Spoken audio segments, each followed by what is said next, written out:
Congress, the sites of America's most powerful jowls. The Democrats are still trying to pass two major bills, right? One for infrastructure and one that tackles everything from climate change to healthcare to childcare to college, which means there's a lot of stress and a lot of bickering, and most importantly, a lot of drama. In other words, it's the perfect story to cover in another installment of Keeping Up with the Congressians.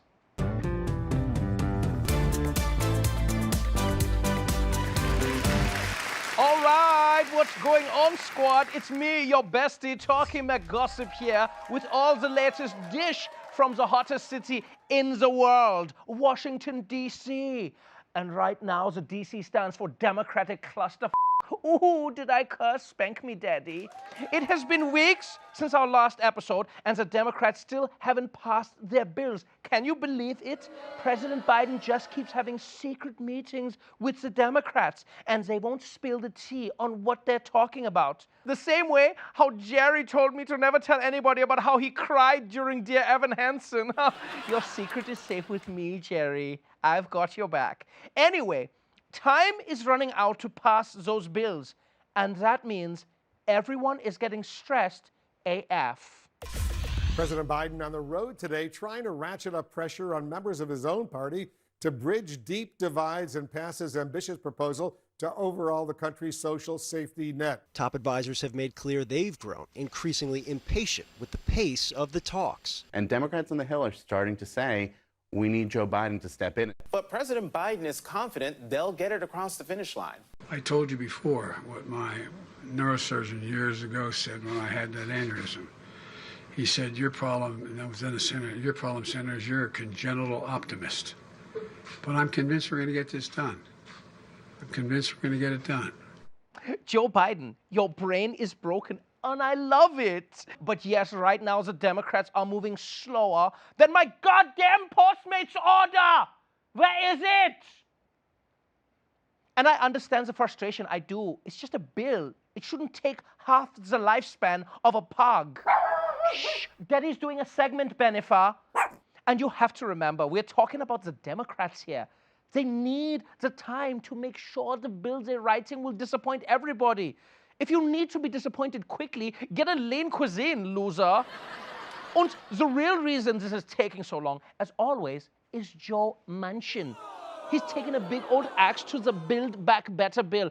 And this week, he's going after the one thing that could keep the icebergs alive.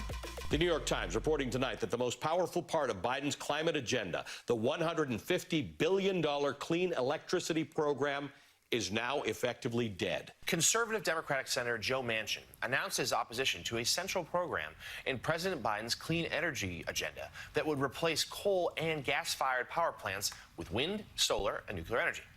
West Virginia, Senator Manchin's home state, is, of course, a leader in coal and natural gas production. The senator also owns stock valued at more than $1 million in a coal brokerage firm he founded and made nearly $500,000 in dividends just last year, according to the New York Times. Joe Manchin, you're a dirty dog, and I'm here for it. You get your money, Joe. I mean, if you ask me, this was a no-brainer. How can we expect this man to fix climate change if it costs him money? Would you ask Zoom to help end the COVID pandemic? No, they're probably the ones that started it. I'm onto you, bitch. And Manchin isn't just gutting the climate change, he also wants to limit the child tax credit to families earning $60,000 or less. And I'm sorry, but 60 grand does not make you rich. You know what does make you rich? Love.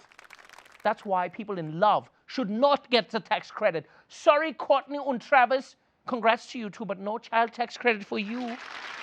Anyway, the Democrats hate Joe Manchin's cuts, but they need his vote. So the bill keeps getting smaller and smaller and smaller and smaller. Just like what's happening with your testicles, Jerry. Did the doctors ever find out why? Well, it doesn't matter. Your secret is safe with me, Jerry. You keep me posted here. Anyway, nobody is more pissed off about Manchin's demands than Bernie Sanders.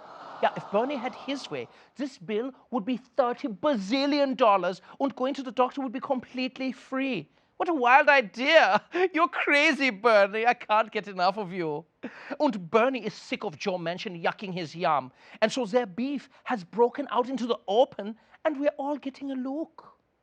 The leaders of the party's liberal and moderate wings spent much of the weekend at each other's throats. First, this op-ed from Bernie Sanders in West Virginia's biggest newspaper says poll after poll shows overwhelming support for this legislation.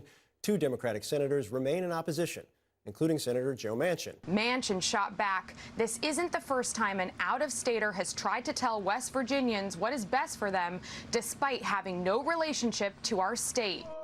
Ooh, Bernie and Joe are at each other's throats. The claws are out. Rawr. But I do get why Joe is upset about this. Coming into his neighborhood and writing an op-ed in his hometown newspaper.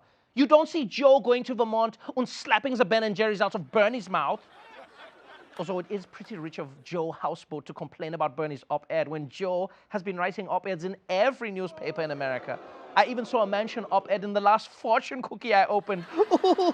Now, maybe there'd be more pressure on Joe Manchin to support this bill if the public was begging for it. But right now, this bill is like a chicken nugget. Nobody even knows what's inside. And you know who Bernie blames for that? The big bad media. Senator Bernie Sanders put out a statement this weekend blaming the media as the main reason for why Americans don't know what's in the Build Back Better plan. He wrote, quote, "At the top of the list is the reality that the mainstream media has done an exceptionally poor job in covering what actually is in the legislation.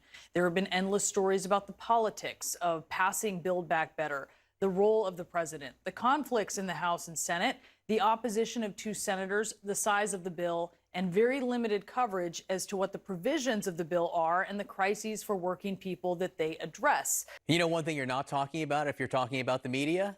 What's in the bill? Correct. Ooh, Bernie is mad at the media, and I am part of the problem. Look, maybe some of the media is a little bit catty. Guilty. But come on, Bernard. It's not all the media's fault that nobody knows what's in this bill. I mean, half the time the Democrats talk about it, they call it the reconciliation bill.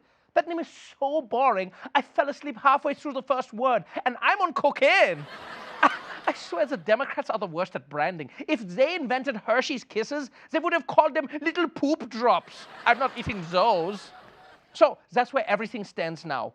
Everyone is trying to figure out how to salvage this thing before it's too late. And they better hurry, because if they don't pass anything, they're going to lose a lot of votes next year. Of course, Jerry couldn't vote in the first place because he's undocumented. He's been using a dead man's social security number this whole time.